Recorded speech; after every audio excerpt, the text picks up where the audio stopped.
So I want you to picture this. It's April of 2001. We're at the Detroit Metro Airport. Okay, quite the specific setting. Right, yeah. And there's this United States immigration officer named Tommy Ontko. He's on a coffee break. Probably just exhausted, right? Oh, absolutely. Dealing with the endless stream of passports and faces all day, it's draining. Exactly. Yeah. So he sits down and he just randomly picks up this discarded copy of a British newspaper, the Sunday Times. Somebody had just left it on a table. Just a piece of trash, essentially. Just a piece of trash. And he starts reading an article about this unsolved murder in France. And, I mean, that single, completely mundane decision, picking up a paper on a break, thousands of miles away, it ends up catching a serial predator who had been terrorizing Europe for 3 decades. It's honestly one of the most staggering butterfly effects in criminal history. It really is. And today we are doing a deep dive into how this one tragic murder on what was supposed to be just this idyllic school trip exposed this massive philosophical divide between nations. Yeah, and it triggered this staggering string of international policing failures, too. Right. And ultimately, it all hinged on that 1 in a billion moment in Detroit. Yeah. But before we get into the psychology of the killer or, the failure of the French judiciary, we really need to center why we're doing this deep dive. Yes, that is incredibly important. We have to maintain absolute respect for the victim here. Always. We are looking at this to understand the systemic breakdown that failed a 13-year-old girl named Caroline Dickinson. And, to highlight this relentless 8-year fight her family waged. Right. They practically forced 2 separate nations to modernize their forensic capabilities. This isn't just a typical true crime story. It's the actual catalyst for modern European forensics. Exactly. Caroline and her family are the anchor of this entire analysis. So I want you to put yourself in the shoes of a parent, waving goodbye to your kid on a school trip, and then being thrust into this international nightmare. Let's go back to July 1996. Okay, 1996. The setting is Brittany. It's this very picturesque region in northwestern France. There's a group of 41 students from Launceston Community College in Cornwall, and they're on a school trip. Sounds completely innocent. It does. But to understand the sheer horror of how that trip was violated, we have to look at the movements of a man named Francisco Arce Montes. Right.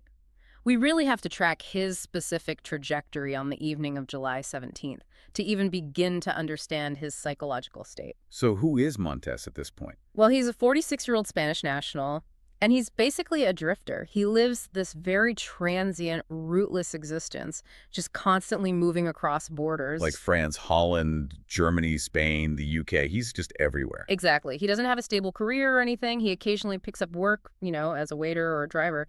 But his lifestyle is primarily funded by an allowance from his father. Which is wild for a 46-year-old man. It is. So on this particular Wednesday, he is driving from Spain, ostensibly heading toward London.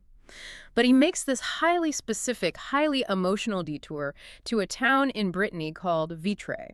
And I want to break down why he went to Vitré, because it establishes a critical baseline for his state of mind that night. He wasn't just, wandering aimlessly. No, not at all. He was specifically seeking out a woman he had assaulted 15 years prior. Which is just a horrific preamble to all of this. It is deeply disturbing. Back in 1981, Montes attacked a young French woman named Christine Lemaine in a Dutch youth hostel. And through this deeply complex, very psychologically fraught dynamic, they actually ended up having a brief consensual relationship in Paris after the assault. Right, trauma bonding or something similar, maybe. Very likely. And that relationship resulted in a child. But Christine eventually fled, citing severe physical violence, and she relocated to Vitré to raise her son away from him. Completely understandable. So fast forward to July 17th, 1996, Montes shows up, demanding to see the boy, and Christine absolutely refuses. She denies him access entirely. Good for her. Yeah. But so now we have a man who is already a documented violent offender, and he's experiencing this profound, emasculating rejection. Yes. And his response to that rejection is this very rapid, very dangerous downward spiral. He doesn't just drive away and cool off. Yeah. He begins chemically altering his state. Right. He creates this volatile internal environment. He starts drinking heavily. Heavily. He's consuming a dangerous mixture of whiskey and his prescription antidepressants. And the pharmacology of that combination is crucial here. Because alcohol lowers inhibitions anyway. Exactly. Alcohol impairs judgment. But certain antidepressants, especially when you mix them with a lot of alcohol, they can trigger these paradoxical reactions. signs, Like what? like extreme agitation, hostility, and a complete detachment from consequences. So he is heavily intoxicated, he's deeply frustrated, and all those deeply ingrained predatory urges that he's harbored for decades, they just begin to surface. They demand an outlet. Which brings us to the precursor event that night. This happens about 20 miles away from where Caroline Dickinson is sleeping. Right, it's earlier in the night. Yeah, around 2:30 in the morning. Montes arrives in a seaside town called Saint-Lunaire. And he doesn't just target a random house. He actively seeks out another youth hostel. Which really highlights his highly organized methodology. I mean, Montes understands the architecture and the vulnerability of youth hostels. Because he's lived in them for years. Exactly. He knows they are transient spaces, they're filled with young people, they're often poorly secured, and there's this culture of open doors and shared spaces. So he slips into this Saint-Lunaire hostel, and he enters a room where several young British schoolgirls are sleeping. And he finds himself standing over an intended victim. He applies a very specific physical tactic here. He forcefully puts his bare hand over the young girl's mouth to prevent her from crying out, and he begins to assault her. But the outcome at Saint-Lunaire is fundamentally different from what happens later, because the environment actually reacts. It does. The girl struggles or, perhaps there's a sudden noise, but the commotion wakes up the other girls in the dormitory. Oh, thank God. Yeah. And in the ensuing panic, one of the roommates manages to find the switch and just floods the room with light. And that changes everything. It completely shatters his control over the environment. I mean, Montes operates in the shadows. He relies on the confusion of sleep and darkness. The moment he's exposed, his self-preservation just kicks in. Right. He instantly aborts the attack. Yes, he flees the room and disappears into the night.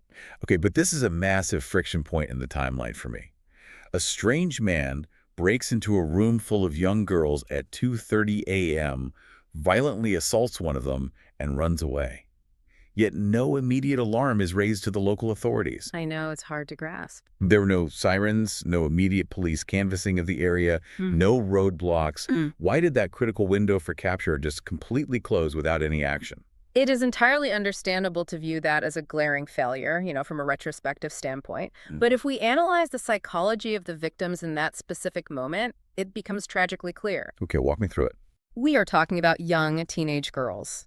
They have just experienced an incredibly traumatic, totally disorienting event. And they're in a foreign country. Exactly. They likely do not possess the linguistic fluency to navigate a frantic, real-time emergency phone call with French dispatchers. In moments of acute trauma, the human brain often prioritizes immediate safety and retreat over procedural justice. So we just huddled together and waited. They were terrified. They felt isolated. Their overwhelming drive was simply to get home to the UK. Now, they did report it, but they reported it to British authorities much later, after they had returned. I mean, I understand the girl's trauma response perfectly, but I really have to challenge the institutional response here. Where were the adults? That's the real question. Right. If a man bursts into a room and an assault occurs, surely a chaperone or a hostel manager is woken up. Yeah. Even if the girls were too terrified to call the police themselves, how did the adults in charge not immediately lock down the facility and call the gendarmerie? That is the tragic gap in the protective net here.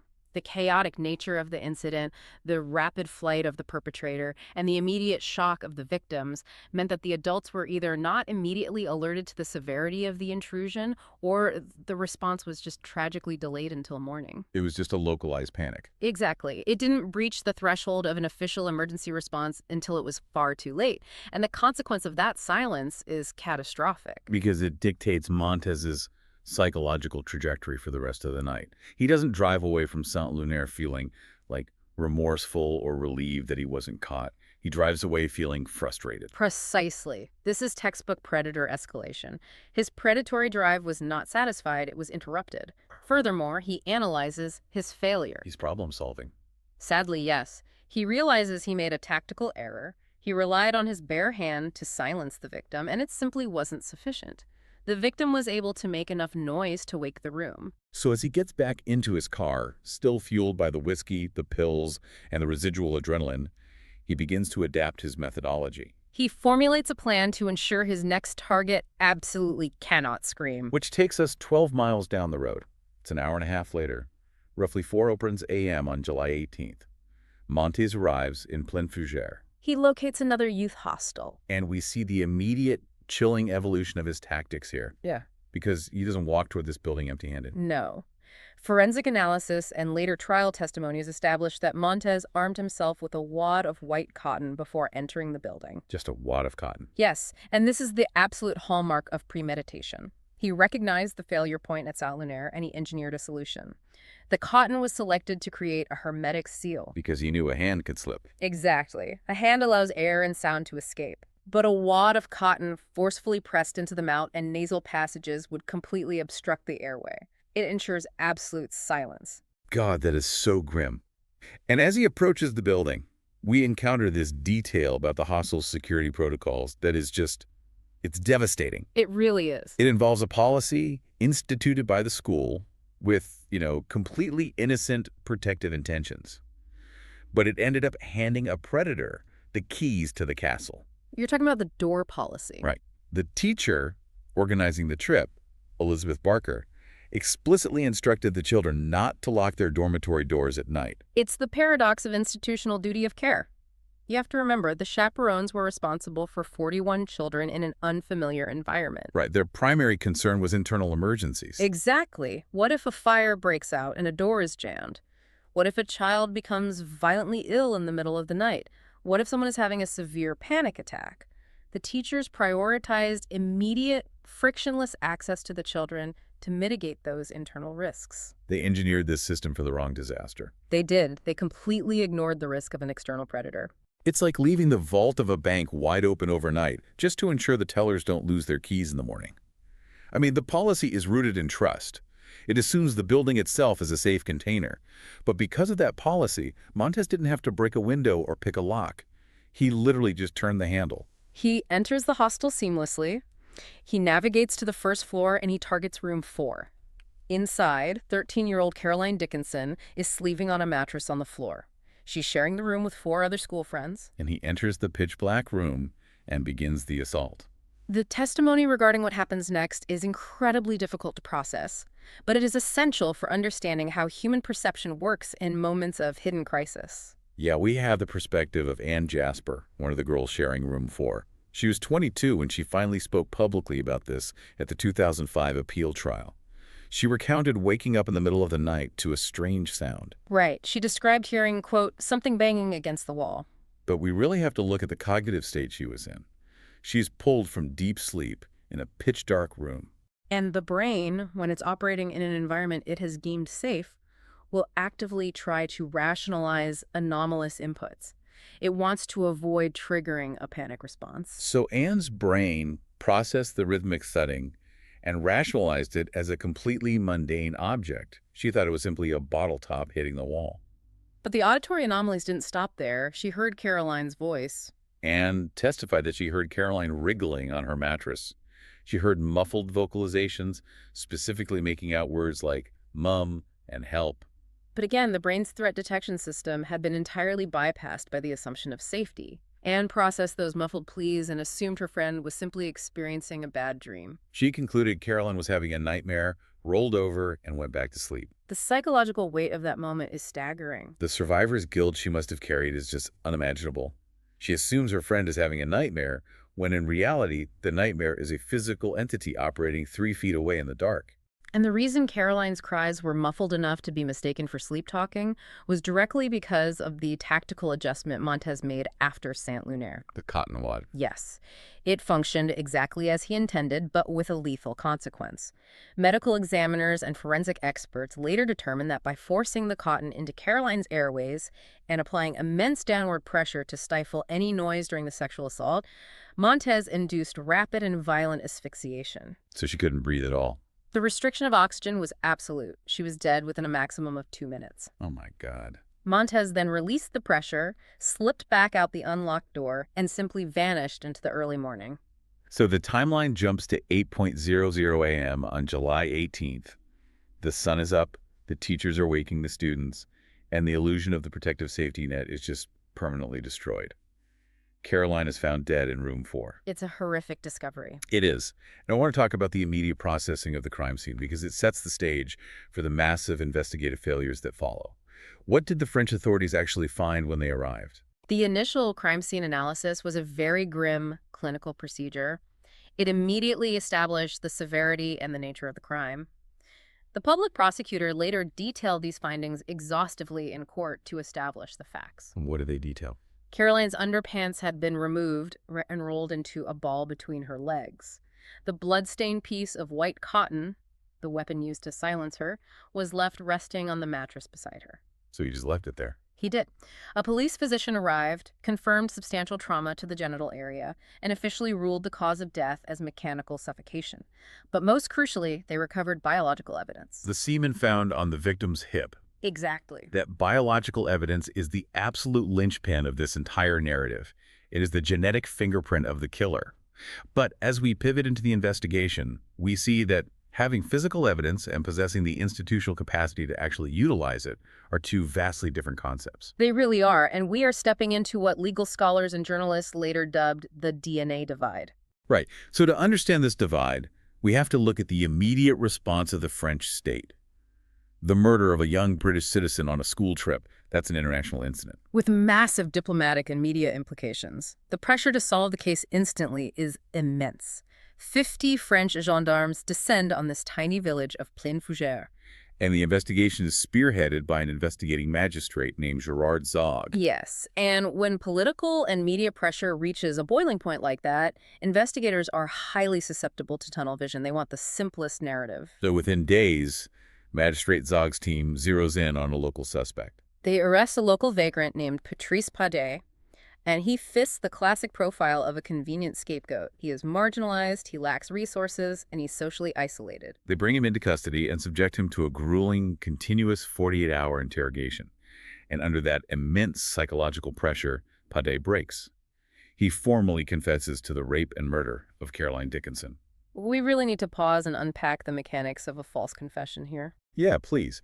Because I think a lot of people listening instinctively believe, I would never under any circumstances confess to a horrific murder I didn't commit. How does a 48-hour interrogation actually break a human brain down to the point where they admit to an atrocity? It is a systematic dismantling of executive function. First, you have the sleep deprivation, which radically impairs your cognitive processing, your memory recall, and your emotional regulation. You literally can't think straight. Exactly. Second, you have the profound isolation of the interrogation room, where the investigators control the entirety of your reality. There are no clocks, no windows, no outside contact. And what about the actual questioning? That's the most critical factor, the technique of the interrogation itself. In the dig-90s, police often utilized these highly confrontational methods where they presented the suspect's guilt as an absolute, undeniable fact. They don't even entertain the idea that he might be innocent. They reject all denials. Over 48 hours, the psychological stress becomes so intolerable that the suspect's primary objective shifts. It shifts from proving their innocence to simply making the immediate torture of the questioning stop. They are trading a massive, abstract, long-term catastrophe, going to prison for murder, for the immediate, tangible relief of just ending the interrogation so they can sleep. Precisely. And crucially, investigators often inadvertently feed the suspect non-public details of the crime through their questioning. Like leading questions. Yes, so when the suspect finally breaks and regurgitates a narrative, it contains facts only the killer or the police would know, and that validates the confession in the eyes of the magistrate. But the system has a fail-safe in this case, right? They have the biological evidence from room 4. They test Padet's DNA against the semen found on Caroline. They do, and it is a definitive mismatch. Patrice Padet is completely exonerated by the science and released. But this near-catastrophic miscarriage of justice rips the veil off a massive systemic flaw in the French judicial process. This is the DNA divide in stark reality. I really want to dig into this philosophy because it isn't just that the French didn't have the machines or the funding. It was an actual cultural resistance. It was. A source intimately involved with the Dickinson investigation noted that while DNA profiling was becoming highly routine in Britain by 1996, the French had an, quote, inbuilt suspicion of science among the intellectual classes. What was driving that resistance? It really comes down to a fundamental clash in legal philosophies, the adversarial system versus the inquisitorial system. Okay, break that down for me. In the UK and the US, which used the adversarial system, forensic science was rapidly embraced as an objective arbiter of fact. You present the DNA, the defense attacks it, the jury decides. It's two sides battling over the evidence. Right, that makes sense.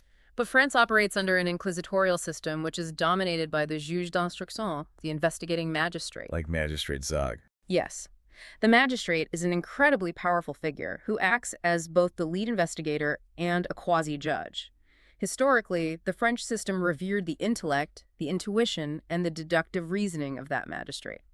So they viewed the investigation as this deeply human, psychological puzzle to be solved through interrogation and deduction, not a math equation to be solved by a technician in a lab coat. Exactly. There was a genuine philosophical reluctance to allow an empirical machine or a biological test to usurp the authority and intuition of the magistrate. They viewed a confession as the ultimate triumph of the investigation. They called it the queen of proofs. But because of this cultural lag, the French state had not invested in the infrastructure required for modern forensics. No, they hadn't. Magistrate Zog had to rely on private laboratories to process the DNA samples. But more importantly, and this is the crux of the issue, France had absolutely zero centralized national DNA databases to run the killer's profile against. That is staggering to think about today. They have the killer's exact genetic code. They have the key, but they have no door to put it in. None. Unless they physically walk up to a suspect with a swab, the DNA is practically useless for generating a lead. Which forces Magistrate Zog into initiating one of the most unprecedented, expensive, and ultimately futile investigative sweeps in French history. Operating under this deeply flawed assumption that the killer must be a local who knew the layout of the town, Zog mandates a mass localized DNA screening.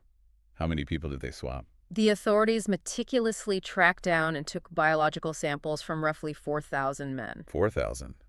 That is essentially the entire adult male population of Pleine-Fougeres in the surrounding regional area. It is. The sheer logistics of that. Yeah. Tracking down 4,000 citizens, securing their compliance, processing all those swabs through private labs, the cost must have been astronomical. It was a massive hemorrhage of state resources, and they didn't just swab, they conducted over 10,000 localized interviews. They built an incredibly dense dragnet over a tiny geographic area. But it yielded absolutely nothing. Nothing. The scientific results kept coming back negative, one by one. And the reason the dragnet failed is that they were trying to catch a local villager, while the reality was they were dealing with a ghost who had already drifted hundreds of miles across an international border. They spent a year intensely focused on a 10-mile radius, completely missing the macro picture. They did. It isn't until the leadership changes that the investigation finally zooms out. Magistrate Gerard Zog is replaced by a new magistrate, Renaud Van Ruymbeck. And Ruymbeck brings a fundamentally different analytical approach to the table. Ruymbeck recognizes the failure of the localized intuition-based approach. He looks at the negative results of the 4,000 swabs, and he concludes the killer is transient. He has to be. So he widens the net. Yes. Instead of looking for a man in Pleine-Fougeres, he starts looking for the pattern of the crime across the entire country. He orders his team to interview youth hostel managers all over France, specifically looking for historical reports of nighttime incursions into rooms where young girls were sleeping. And when you start looking for the mechanism rather than the man, the pattern instantly emerges. It does. The wider inquiry uncovers almost identical, highly specific attacks that occurred at a youth hostel near Tours in central France in July 1993 and June 1994. So years prior. Yes. In those incidents, the perpetrator had targeted groups of young Irish girls. But crucially, during the localized investigation of those specific attacks back then, a suspect had actually been tentatively identified. Wait, really? Yes. A witness had noted a suspicious Dutch-registered car. And the authorities traced that registration back to a specific name, Francisco Arce Montes. So they have the name, they have the methodology. Why wasn't he immediately apprehended? This is where the international policing silos in the mid-1990s proved to be absolutely catastrophic. The lack of centralized European databases and the bureaucratic friction of cross-border communication provided Montes with a massive operational shield. Oh, so? When French investigators tried to pull the threads on Montes, the international mechanisms just failed. They sent requests to Interpol London seeking information on his movements in the UK, and Interpol London simply failed to follow up or provide actionable intelligence. Just ignored it. Essentially, yes, Yeah. Lost in the shuffle. Furthermore, when they queried Spanish authorities, the Spanish police failed to immediately flag or transmit the fact that Montes had a history of prior rape convictions in their jurisdiction. So every single national agency is sitting in their own silo, holding a vital puzzle piece.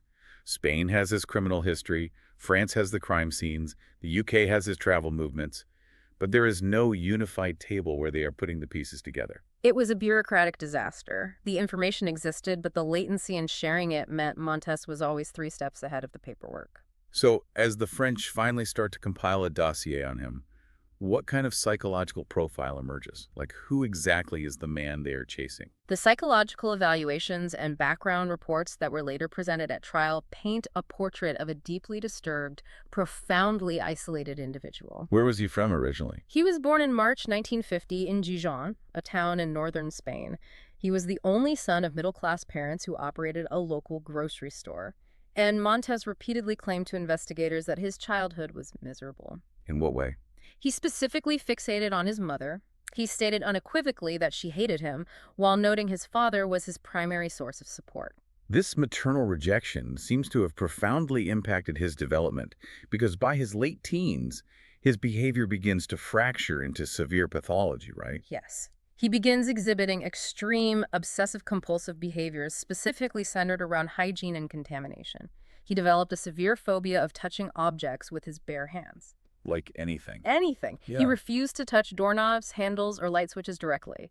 He insisted on using a cloth handkerchief as a barrier. He also became intensely focused on what he consumed, refusing to wash his food with anything other than bottled mineral water. I really want to stop and analyze this detail, because the evolution of this specific psychological quirk is terrifying. In his 20s, he uses a cloth handkerchief to interact with the world because he is terrified of germs. It's a coping mechanism for his internal anxiety. Right. But fast forward to 1996, in room 4, and he's using a wad of white cotton. He has literally weaponized his own neurosis. The fabric barrier designed to protect him from the world has evolved into the exact tool he uses to suffocate a child. It is a dark, perverse adaptation of his pathology. By the age of 20, his compulsions were already merging with sexual deviancy. He was arrested for exposing himself to a neighbor. And he was evaluated then. He was evaluated by a psychiatrist who diagnosed him with depression and what they termed progressive schizophrenia. But despite those diagnoses, he wasn't institutionalized long-term. No, he was released back into society, and the deviancy escalated into severe violence. And the tragedy is that the attack on Caroline Dickinson was not some sudden, isolated, psychotic break.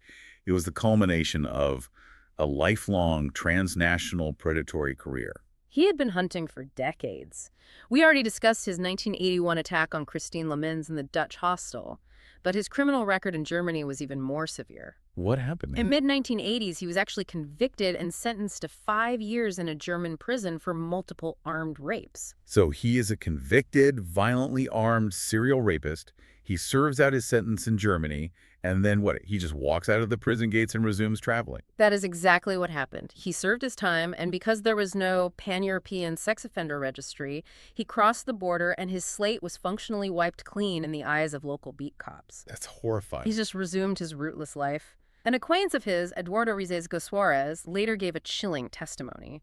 He stated that Montes, quote, knew all the youth hostels in Europe and spent his time chasing girls. He treated them like hunting grounds. Yes, and Montes openly expressed that his ideal target was a child aged 11 or 12, viewing anyone older as undesirable. He lived off his father's allowance, driving a car across open borders, treating the youth hostels of Europe like his personal hunting grounds. It is sickening. And even after the murder of Caroline Dickinson, he continues to operate. He does. He drifts to London, then back to Spain, where in August of 1997, he is actually arrested again for another armed sex attack. Unbelievable. He spends a few months in a Spanish prison, gets released, and then a pivotal event occurs. His father dies. And the death of his father provides him with a substantial inheritance, right? Yes. And Montes recognized that the heat in France was finally catching up to him, because by 1997, Magistrate Riembeek's team had finally consolidated the intelligence and placed Montes on a list of 48 highly sought-after suspects. So he uses the inherited funds to buy a plane ticket and flee to South America. Exactly. Putting an entire ocean between himself and the European arrest warrants, he effectively became a ghost. The trail went entirely cold. And it stays cold for years. By 2001, 5 full years have passed since the murder. The French investigation has stalled.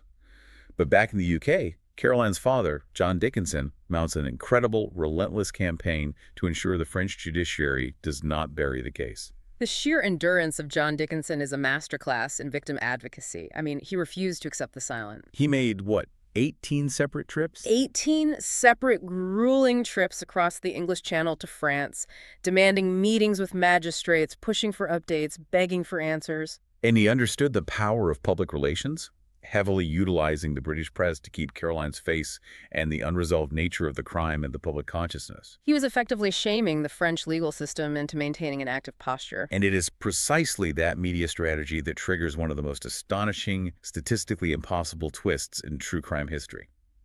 Which brings us back to our starting point at the Detroit Metro Airport in April 2001.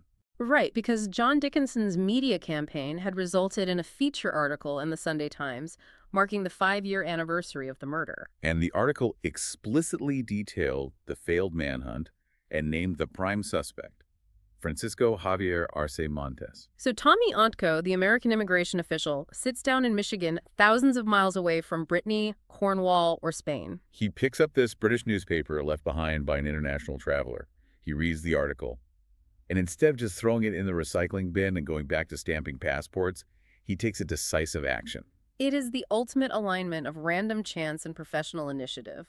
Ontko reads the name Francisco Arce Montes, and driven by curiosity or perhaps just an intuitive hunch honed by years of monitoring border traffic, he logs onto his terminal. He runs the Spanish suspect's name through the internal United States immigration databases. Just to check if the man had ever crossed into American jurisdiction. I really want you to just sit with the probability of this moment. A U.S. official reading a U.K. paper about a French crime concerning a Spanish suspect who fled to South America. And the computer system returns a hit. And it doesn't just return a historical travel visa, it returns an active current location.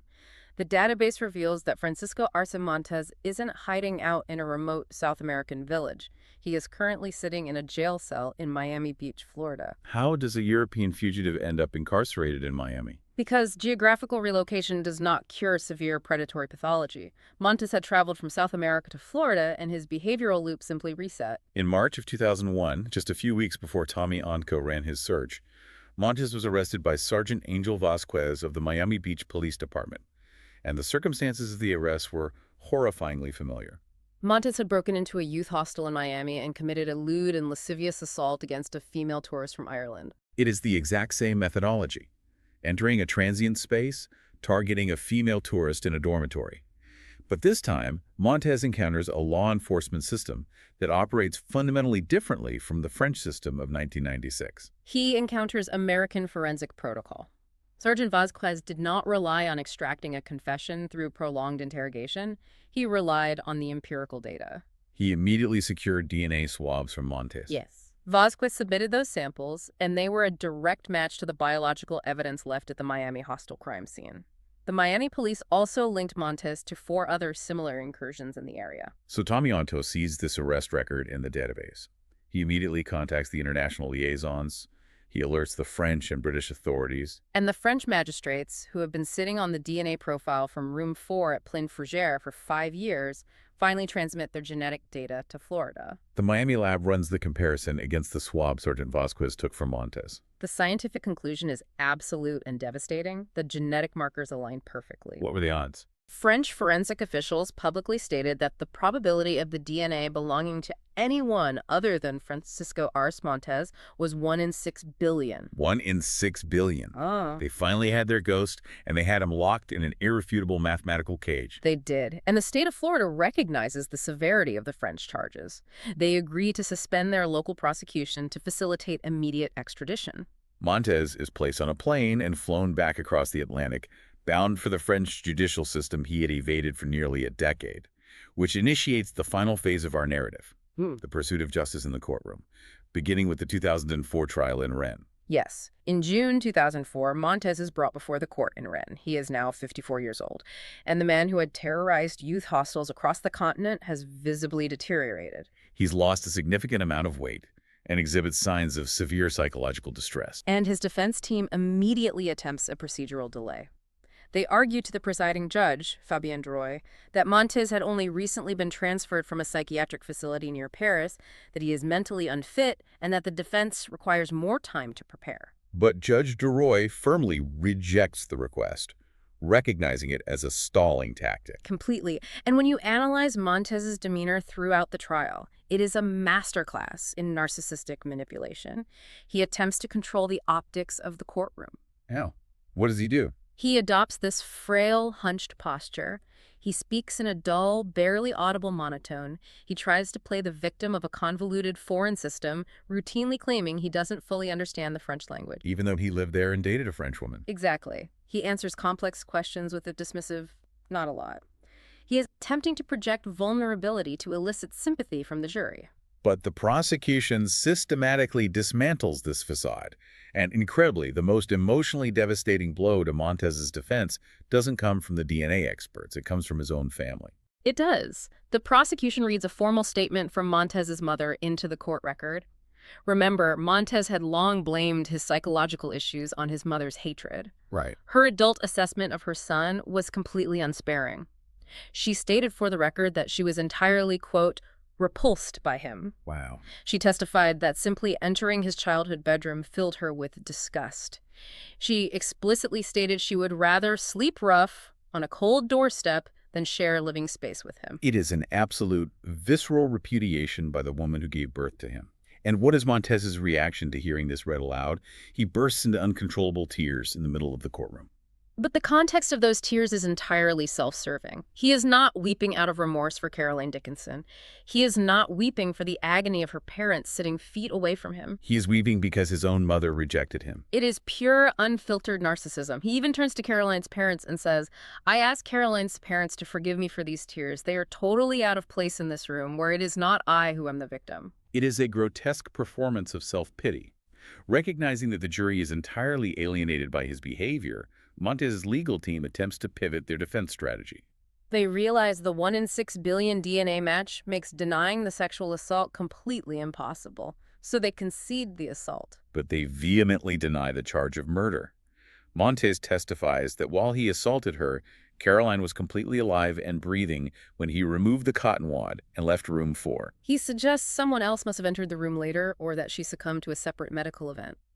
He tries to inject reasonable doubt into the final minutes of her life. But this is where the science, the very science the French system had so deeply distrusted in 1996, steps up to completely obliterate his narrative. The prosecution calls forensic major Thierry Lazeau to the stand, and Lazeau provides a masterclass in forensic pathology, delivering a medical smackdown of Montes's timeline. How does he prove it? He meticulously details the mechanics of the asphyxiation. He proves that the physical pressure applied via the white cotton wad was so concentrated, so harsh, and sustained for such a specific duration that the restriction of oxygen was catastrophic. She didn't slowly fade away. No, he demonstrates that she did not slowly fade away after he left. The violent suffocation was the direct, immediate, and sole cause of her death, while Montes was actively holding the cotton in place. So the jury is presented with the irrefutable intersection of biological evidence and forensic pathology. After just 4 hours of deliberation, which is a remarkably short time for a trial of this magnitude, they return a verdict of guilty. Montes is sentenced to 30 years in a French prison, with a strict stipulation that he must serve a minimum of 20 years before even being considered for parole. You would assume that is the end of the line. Right. The gavel falls, the monster is locked away, and the Dickinson family can finally begin to heal. Unfortunately, the architecture of the French legal system demands one final ordeal. Under French law at the time, a convicted defendant has an automatic right to appeal the verdict to a secondary court. And Montes exercises this right without hesitation. This forces John, Sue, and Jenny Dickinson to travel back to France a year later, in June 2005, to endure the nightmare all over again at the Cour d'Assises in Saint-Brieuc. And the appellate trial reveals the sheer sociopathic adaptability of the defendant. The narrative he presented in Rennes that she was alive when he left is abandoned entirely. He realizes the forensic pathology testimony was too damaging. Exactly. So he changes his story again. At Saint-Brieuc, Montes stands before the appellate judges and publicly admits for the first time that he was the direct cause of her death. But he attempts a tactical legal reclassification. He does. He claims it was a tragic accident. He tells the court that he had absolutely no intention of committing murder. He frames the death as a misfortune that occurred solely because he was clumsy in his attempt to stifle her cries during the rape. He is desperately trying to convince the jury to downgrade the conviction from intentional murder to a lesser charge of manslaughter, which would drastically reduce his sentence. It is the ultimate coward's defense. A man who arms himself with a customized silencing tool, breaks into a room of children, and violently suffocates a girl, looking at a judge and saying, "I didn't mean to do it." But the presiding judge at the appeal, Jean-Luc Bacall, is uniquely impervious to the manipulation. There is a specific exchange during the proceedings that perfectly encapsulates the absolute disgust of the tribunal. Judge Bacall wants to force Montes to confront the reality of his actions. He orders the bailiff to present Montes with the crime scene photographs of Caroline's body. And Montes dramatically recoils. He turns his head away, covers his eyes, and refuses to look. He states to the court, "Photos of Caroline, it's not possible, it's horrible." He commits the atrocity, but his sensibilities are too delicate to look at the photographic reality of his own work. The cognitive dissonance is staggering. And Judge Bacall simply snaps. He looks down from the bench and fires back, "You are playing the outraged virgin. You..." It is a stunning breach of judicial neutrality, but it perfectly articulates the factual reality of the room. The appellate jury saw right through the shifting narratives and the performative trauma. They deliberate for barely an hour. The original conviction and the 30-year sentence are upheld in full. Outside the courthouse, John Dickinson speaks to the press. He notes the frustrating reality of how the legal system often seems to bend over backward to accommodate the rights of the offender at the expense of the victim's trauma. But he expresses a profound, exhausted relief that the 8-year search for justice is finally, irrevocably complete. And while the story of Pleine-Fougeres is anchored in an unimaginable, senseless tragedy, it is crucial to recognize that Caroline's death and her family's relentless fight acted as a profound catalyst for institutional revolution. The catastrophic failures of 1996 did not occur in a vacuum. They forced the hand of the state. The false confession of Patrice Pédet, the millions of francs wasted on local swabs, and the glaring realization that French investigators were operating in the Dark Ages compared to their British counterparts created a political crisis. Forensic scientists and progressive magistrates actively leveraged the public outrage over the Dickinson case to pressure hesitant politicians in Paris. They explicitly used the failures at Pleine-Fougeres as the ultimate argument for modernization. The cultural resistance to the machine was finally broken. Entirely. By 1998, the French government published a white paper officially proposing the creation of a centralized national DNA database. In 2000, a presidential decree mandated the creation of a register specifically for sex offenders. And by the time Montes was sitting in the courtroom in 2004, President Jacques Chirac had vastly expanded the scope of that database, requiring DNA samples from anyone suspected of a crime carrying a potential sentence of 3 years or more. The fundamental philosophy of French criminal investigation shifted.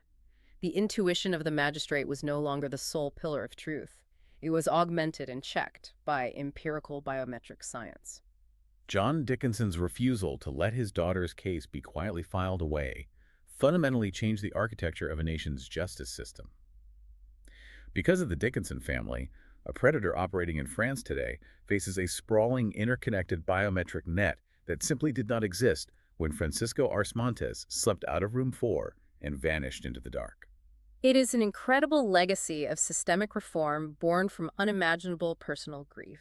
We have traced this narrative from the terrified silence of a Brittany youth hostel through the agonizing bureaucratic labyrinth of international police failures to the miraculous realization by a man drinking coffee in a Detroit airport.